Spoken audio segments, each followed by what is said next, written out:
وزیر اطلاعات عطا اللہ تارڑ نے کہا ہے کہ جب بھی کسی غیر ملکی شخصیت کا دورہ پاکستان یا سرمایہ کاری آ رہی ہوتی ہے تو ایک سیاسی جماعت ملک دشمن کی زبان بولتی ہے۔ ایسے مواقع پر یہ جماعت احتجاج کرتی ہے، دھرنے دیتی ہے اور ریلیاں نکالتی ہے۔ اس جماعت کی سوچ پاکستان کے دشمنوں سے ملتی جلتی ہے۔ کہ چین کے صدر آ رہے تھے سی پیک کے لیے، آپ نے تب دھرنے دیے۔ اس کے بعد ایس سی او ہو رہی تھی، آپ نے تب احتجاج کا اعلان کیا۔ اب بیلاروس، جن سے ہمارے 30 سالہ ڈپلومیٹک ریلیشنز ہیں، بیلاروس کے صدر آ رہے ہیں، کل ان کا وفد آ رہا ہے جس میں بزنس مین شریک ہوں گے، ان کے حکومت کے وزراء شریک ہوں گے۔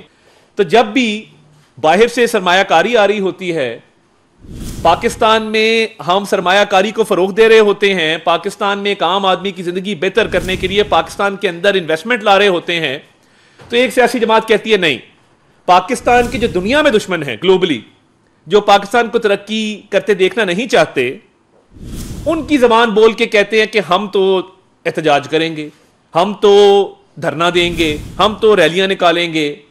یہ اس ٹائم پہ کیوں ہوتا ہے؟ کیونکہ سوچ ایک ہے پاکستان کے دشمنوں کی بھی اور ان کی بھی کہ یہ نہ ہونے دو۔